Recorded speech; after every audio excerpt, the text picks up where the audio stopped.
Ya, sebagai sambutan kita, boleh kita melambaikan tangan kita untuk mengucapkan selamat datang dan ucapan terima kasih di awal untuk kita pagi ini.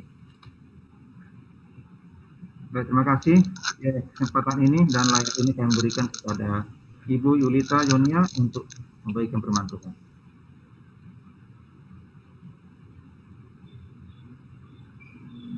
Oke, baik. Terima kasih dan selamat pagi buat seluruh adik-adik ataupun anak-anak perguruan Advent Cimindi Bandung.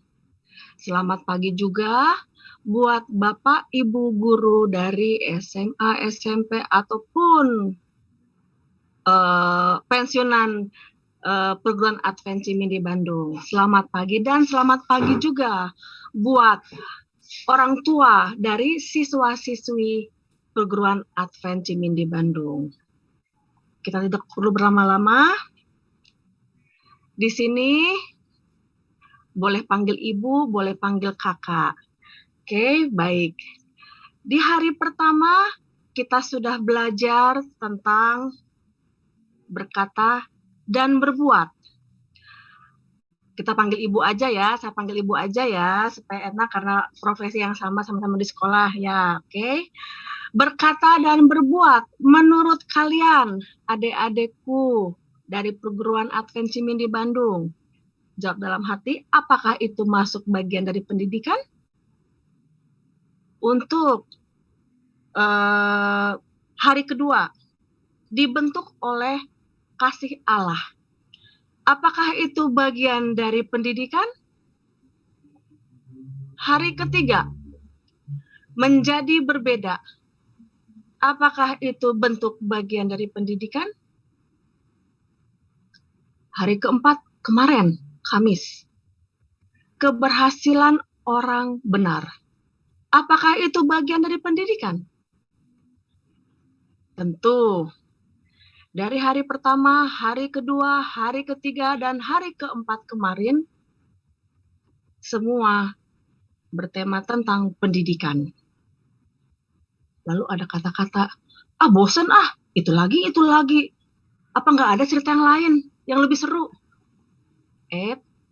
Jangan dulu kemana-mana. Sekarang ibu mau tanya ke adik-adik yang pintar dari program Advent Cimindi.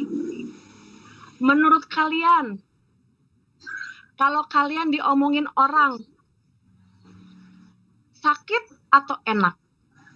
Lalu, menurut kalian, kalau kalian dicubit tangannya, sakit atau enak? Lalu, kalau kalian dipukul, sakit atau enak? Terus, kalau ada guru kalian di sekolah memarahi kalian, bahkan menghukum kalian dengan strap atau suruh bersihkan WC, sapu halaman, menurut kalian sakit atau enak? Terus, orang tua kalian menasihati kalian. Menasihatinya jarang ya dengan kata-kata yang manis, biasanya pasti dengan kata-kata yang sedikit menggores hati ya. Menurut kalian, sakit atau enak? Lalu, menurut kalian lagi adik-adikku, kalau dibakar, sakit atau enak? Tubuh kita dibakar. Kalian jawab dalam hati. Lalu, ada palu. Di palu. Seperti kaki Tuhan Yesus dipalu di kayu salib atau tangan Tuhan Yesus di kayu salib dipalu. Menurut kalian, sakit atau enak? Lalu, digergaji, sakit atau enak? Kemudian, diasah pakai benda tajam, ditusuk lagi pakai benda tajam. Entah itu benda tajamnya jarum, silet, gunting, atau apapun itu namanya benda tajam.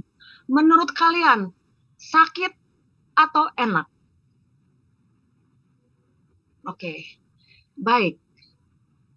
Tentu yang sudah Ibu ucapkan tadi semua tidak enak ya. Menyakitkan ya? Baik.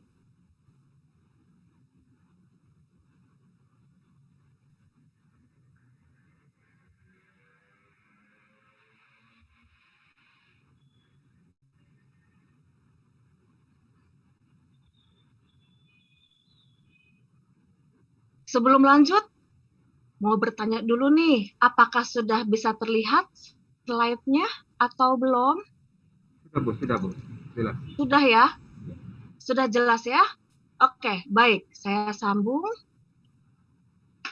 Adik-adik semua dan teman-teman alumni dan juga Bapak, Ibu guru dan juga orang tua saya yang sudah hadir. Boleh kalian semua lihat, di sini ada pohon, ada akar, ada daunnya, ada buahnya. Kalau lihat buahnya enak ya, wah kuning, bagus. Tapi gimana buah itu bisa jadi enak di atas pohon itu kalau nggak melalui akar yang pahit di bawah tanah itu? Ya, sama seperti tadi. Kata-kata yang nggak enak dari teman kalian, dari ibu guru, bapak guru, orang tua, lingkungan kalian tinggal, tidak enak. Menyakitkan ya? Dibakar sakit, ditusuk, diiris, digergaji, sakit. Nggak ada yang enak ya? Oke. Maka dari renungan hari Senin, Selasa, Rabu, Kamis, itu semua tidak enak, pahit. Tapi hasil dari khotbah hari Senin, Selasa, Rabu, Kamis, kalau kalian telaah, kalian simak itu dengan baik.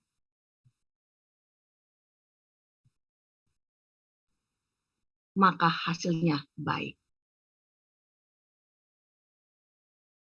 Halo? Bisa terdengar?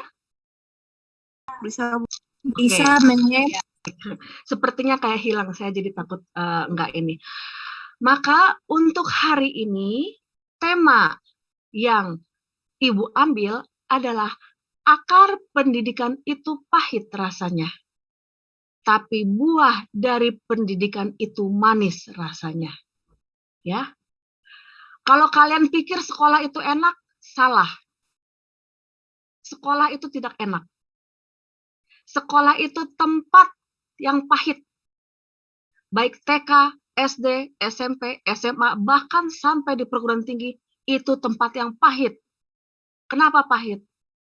Harus merasakan omelan dari guru, dosen, belum lagi dari teman-teman, belum lagi tugas yang banyak, repot, harus ke sana kemari segala macam membuat tugas. Capek ya? Sakit ya?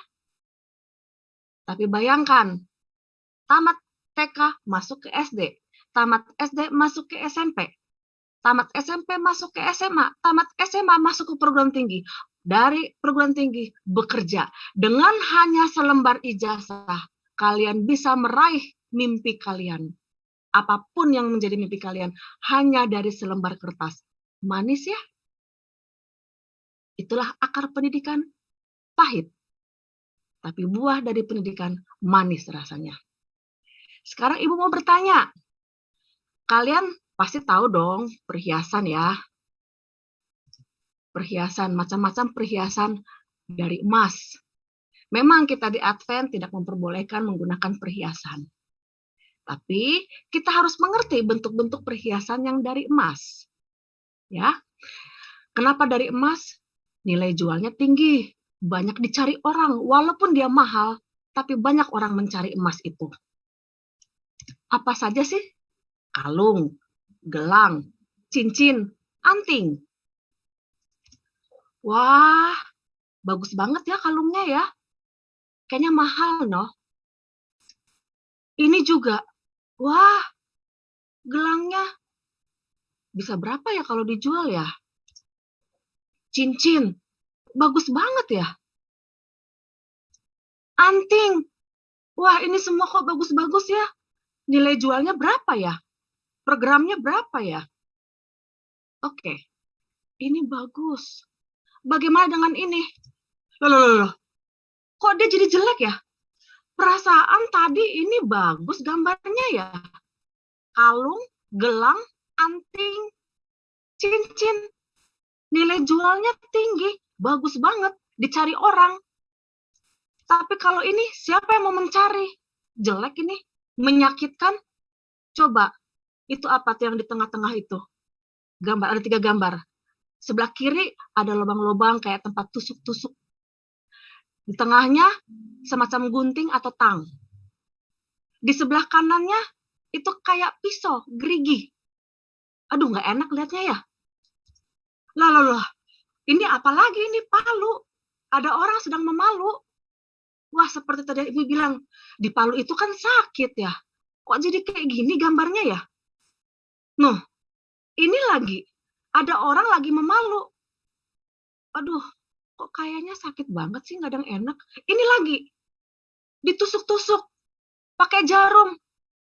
Aduh, kok pahit banget hidup ya. Ini lagi. Ditusuk-tusuk, dibentuk lagi. Jadi ada lubang-lubangnya. Terus ada warna putih, ada kuning, ditusuk-tusuk terus. Ih, sakit banget ya, ditusuk-tusuk kayak gini.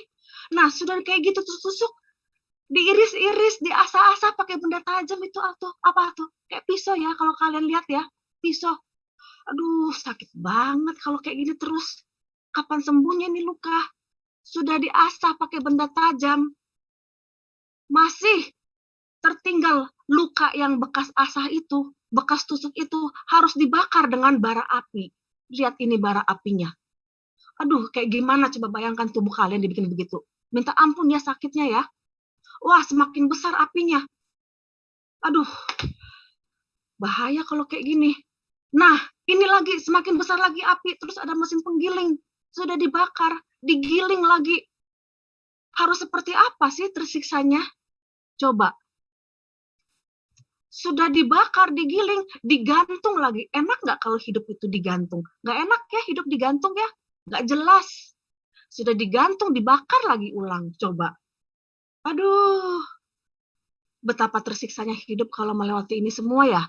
Sangat-sangat pahit dan menyakitkan dan menyedihkan. Mungkin bahkan berlinang air mata. Tapi lihat di sini. Ada beberapa tangan menggunakan perhiasan. Bagus ya perhiasannya. Wah, rupanya ini sudah melewati tahap-tahap yang pahit tadi. Wah, jadi gelang. Gelang emas yang bagus. Mahal nih kayaknya harganya. Ini juga gelang nih. Mahal sekali. Bagus ya. Wah, ini apa nih ya? Gelang atau kalung ya? Ya, sejenisnya lah. Gelang atau kalung.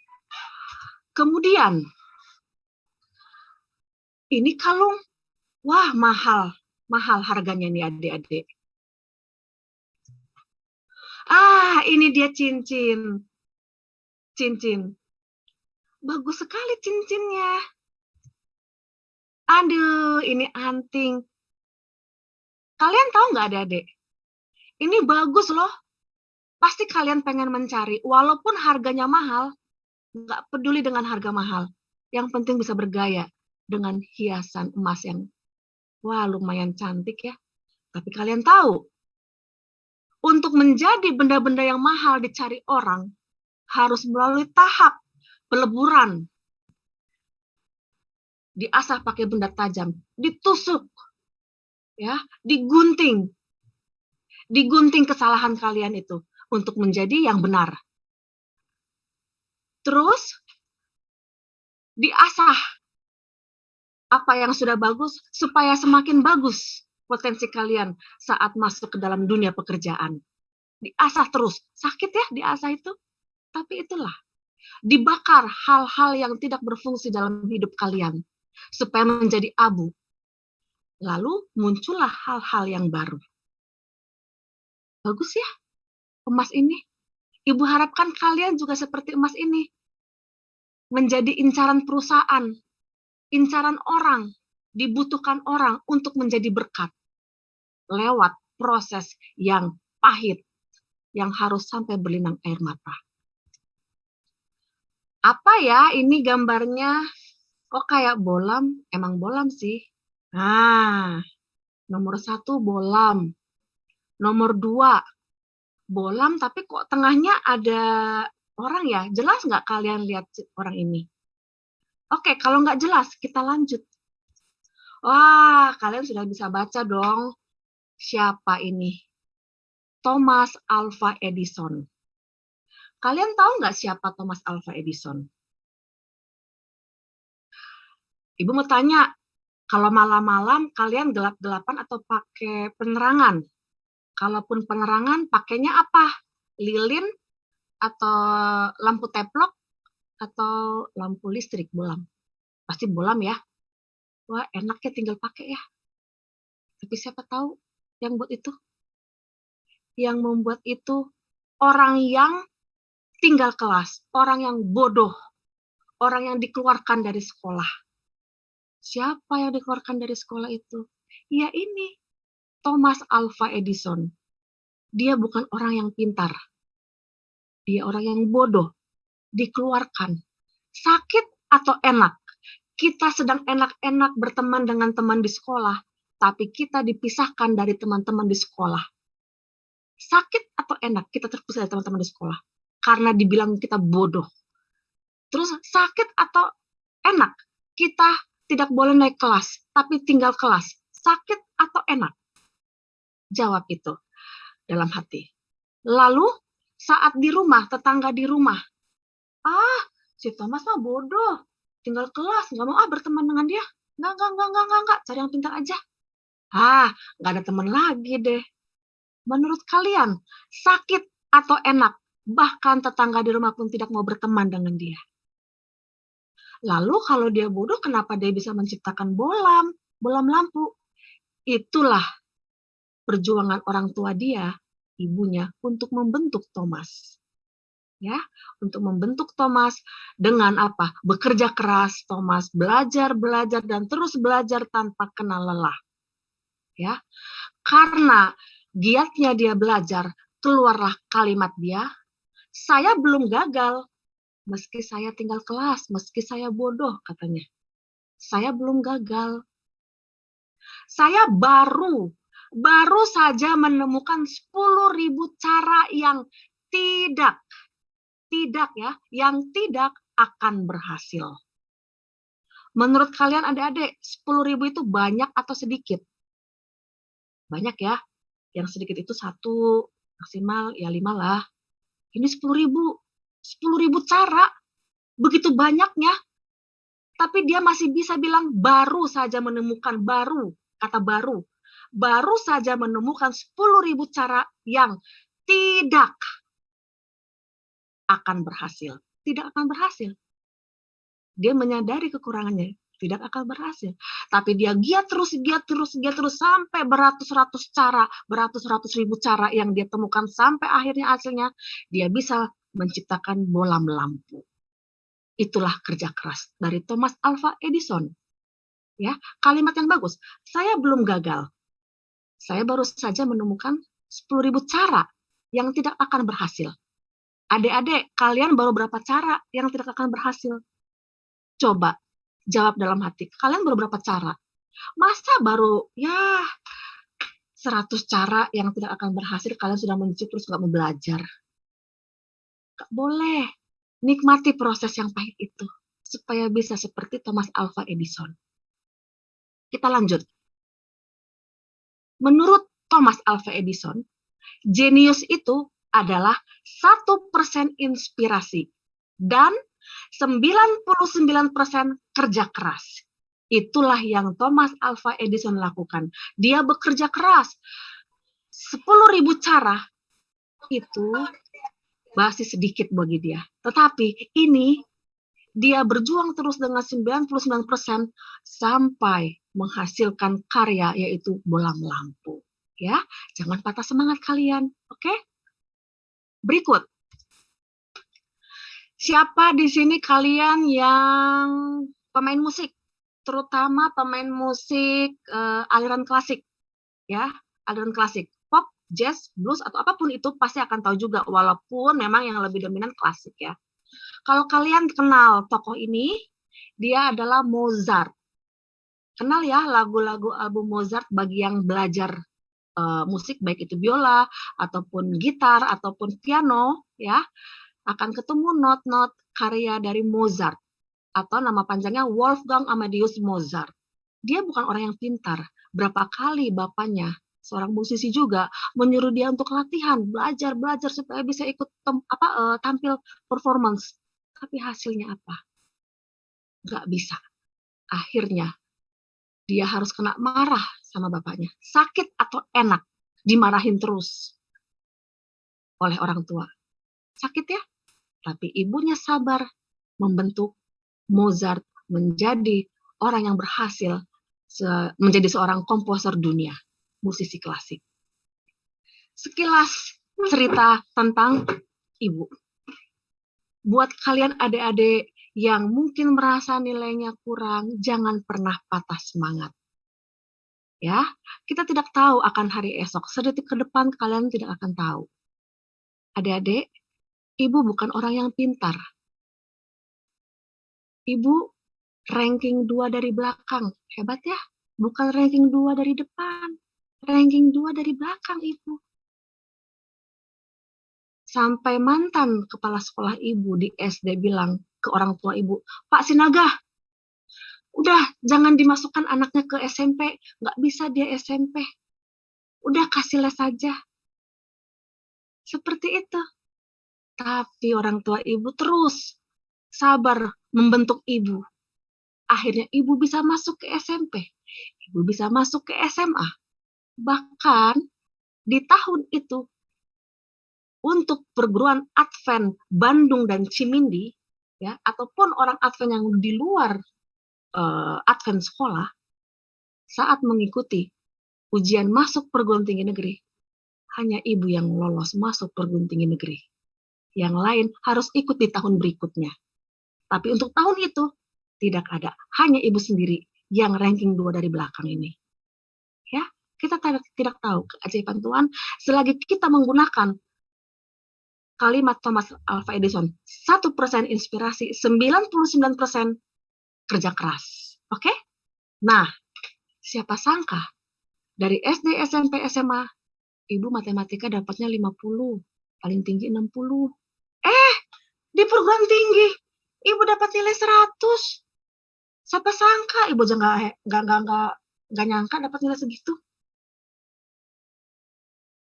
Ibu masuk di 3 perguruan tinggi negeri. Universitas Sriwijaya dengan jurusan kedokteran umum. Tapi karena dia jauh di Palembang, akhirnya ibu hanya mengambil di Institut Pertanian Bogor. Lalu, perguruan tinggi negeri yang selanjutnya di Universitas Gadjah Mada. Siapa yang sangka 3 perguruan tinggi negeri ibu pegang? Ya, jadi buat adik-adikku, anak-anakku yang pintar, jangan pernah patah arang, jangan pernah patah semangat. Akar pendidikan itu pahit ya anak-anak. Pahit, tapi ingat buahnya manis. Oke, kita lanjut. Ini ada pohon. Wah, ada merah-merahnya nih. Di bawah itu ada akar. Pahit ya kalau akar itu dimakan ya. Nggak enak. Ibu juga kalau makan akar pahit. Wah, buah. Kalau buah udah pasti enak ya. Baik itu buah sao, buah mangga, buah alpukat, apapun buah itu. Kalau buahnya dimakan enak ya. Tapi kalau akarnya dimakan nggak enak. Begitulah hidup. Ya, akar pendidikan itu pahit. Tapi buah dari pendidikan itu manis. Oke? Seperti yang Alkitab katakan. Berakar, bertumbuh, dan berbuah. Oke? Banyak banget, banyak sekali cerita pendidikan dalam Alkitab. Tapi ibu hanya ambil 3 contoh dalam khotbah hari ini. Domba yang hilang dalam Matius 18. Ya. Domba yang hilang. Kalian tahu domba yang hilang? 99 pergi. 1 tinggal. Dia nyasar kemana-mana. Nyangkut di ranting-ranting. Udah, itulah akibat dia memisahkan diri. sakit atau enak. Dengan cara dia memisahkan diri dari rombongan, tidak mengikuti peraturan si gembala, dia harus tersangkut di ranting-ranting, kedinginan, menahan lapar dalam kesendirian. Sakit atau enak dalam kesendirian itu, keikat oleh ranting. Sakit atau enak, nggak bisa lepas. Ya, tapi lihat, dalam kesakitan dia, dalam kepahitan dia merenungkan itu. Akhirnya dia bertobat.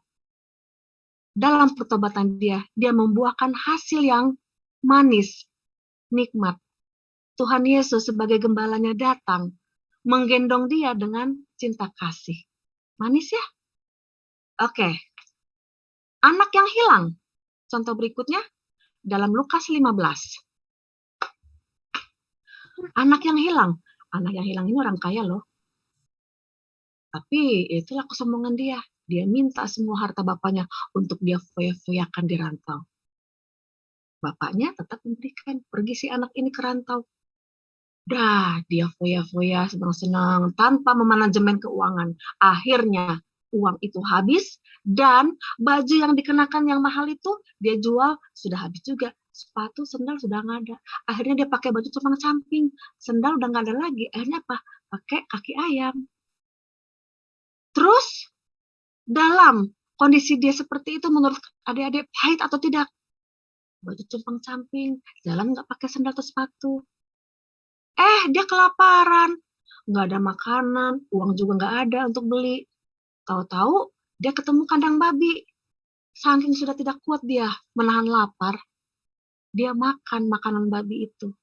Saking laparnya. Menurut adik-adik semua, pahit atau enak makan makanan babi? Jawab itu. Oke? Tapi dalam perenungan dia, dalam kesendirian dia akhirnya bertobat. Dia pulang ke rumah bapaknya. Apa yang adik-adik tahu saat dia pulang? Bukan kepahitan lagi yang dia rasakan. Bapaknya langsung datang merangkul anak yang hilang ini. Jubahnya langsung diberi jubah yang mahal, langsung dikenakan ke tubuh dia. Manis ya? Enak ya? Dia kelaparan, wah sudah makan enak di rumah bapaknya. Manis ya? Enak ya? Oke. Contoh selanjutnya dalam Alkitab, Yunus. Yunus dalam perut ikan. Yunus Tuhan perintahkan ya adik-adik harus pergi ke Niniwe. Tapi Yunusnya nggak mau. Yunus malah pergi ke Tarsis. Coba ada kapal dia ikut numpang. Tahu-tahu di tengah laut badai deh ngamuk, laut ngamuk, ombak. Wah, minta ampun memporak-porandakan tuh kapal sampai hampir mau tenggelam. Gara-gara seperti itu, Dedek. Orang-orang dalam kapal buang-buangin barang semua ke laut. Tapi kapal tetap terombang-ambing keras, ngamuk. Sampai akhirnya mereka membuat satu undian. Dan dari undian itu keluarlah nama Yunus. Lalu orang-orang dalam kapal itu membuang Yunus, melempar Yunus ke dalam laut. Menurut adik-adik, sakit atau enak? Di tengah laut, kita dilempar sendiri ke laut itu. Tanpa pelampung, tanpa apapun, kita dilempar. Sakit atau enak? Coba jawab dalam hati. Lalu di dalam laut, dia kedinginan, tiba-tiba ketemu ikan paus, dimakan sama ikan paus. Menurut adik-adik, sakit atau enak? Dimakan oleh ikan paus. Enak ya? Nah, di dalam perut ikan itulah Yunus merenung tentang kekurangan dia, dan dia bertobat. Dalam pertobatan dia, Tuhan melihat. Akhirnya, Tuhan memberikan kemanisan, kenikmatan, dimuntahkan oleh ikan paus itu Yunus. Akhirnya Yunus keluar, dan Yunus menepati ikrar dia, janji dia kepada Tuhan. Dia akan pergi ke Niniwe untuk mengabarkan Injil. Oke? Sebelum kita lanjut ke cerita selanjutnya, kita akan mendengarkan satu lagu.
Satu hari lagi kau menuntun langkahku, dengan tangan kasih-Mu kau pegang tanganku Bapa. Satu hari lagi kau buktikan kasih-Mu, berkat-Mu yang melimpah membuatku terpesona. Hanya satu yang ku minta, ajarku mengasihi-Mu dengan segenap hatiku seumur hidupku. Hanya satu yang ku minta, ajarku mencintai-Mu dengan segenap hatiku seumur hidupku, Yesus.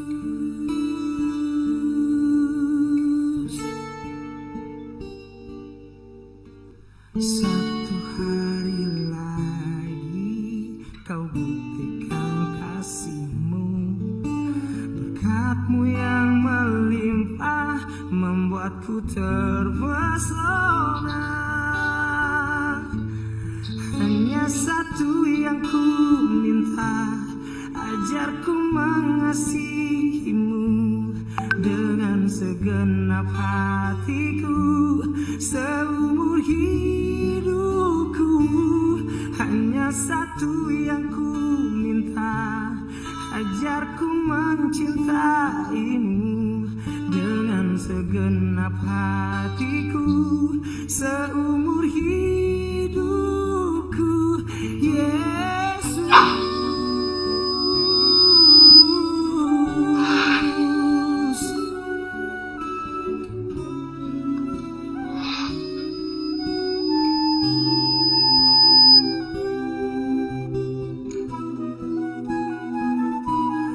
Hanya satu yang ku minta, ajarku mengasihi-Mu dengan segenap hatiku seumur hidupku.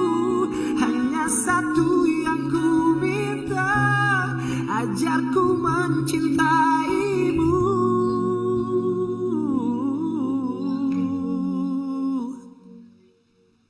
dengan segenap hatiku,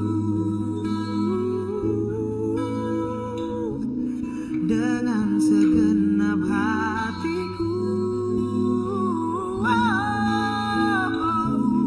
dengan segenap hatiku seumur hidupku,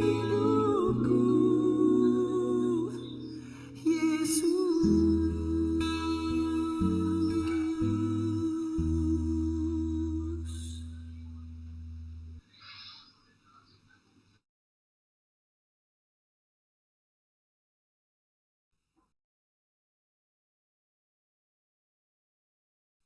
Oke, terima kasih untuk lagu yang sudah bagus, lagu pujian. Kita lanjut sedikit lagi. Jadi, adik-adik,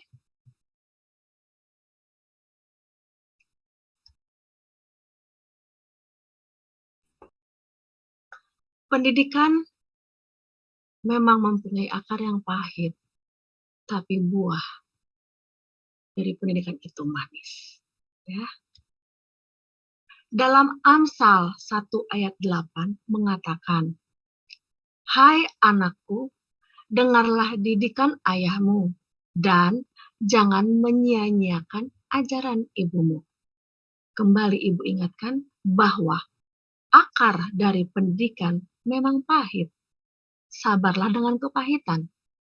Tekunlah belajar dalam kepahitan ya, karena buahnya manis. Ada banyak burung nuri, seekor hinggap di pagar besi. Anakku, tekunlah belajar agar hidupmu sukses di kemudian hari. Akal budi melayani Allah, tapi tubuh insani lemah. Jangan diam saja di rumah, layanilah orang dengan ramah. Tinggi gunung 1000 janji, mari kita mengikat janji. Dimanapun berdiri, ya, dimanapun kalian berdiri, tetaplah berdoa, hidup sehati. Ingat loh adik-adik, hidup ini singkat. Jangan berdebat. Hiduplah hemat. Jaga martabat kalian. Oke? Sekian dan terima kasih untuk khotbah hari ini. Ingat kembali lagi, akar pendidikan itu pahit, tapi buah dari pendidikan itu manis. Salam sehat selalu buat kita semua. Terima kasih. Terima kasih Ibu atas firman Tuhan yang sudah dibagikan. Saya percaya semua kita diberkati dan kita bersyukur. Firman Tuhan pagi hari ini mengingatkan kita untuk anak-anakku sekalian, anak-anak kami yang masih dalam pendidikan.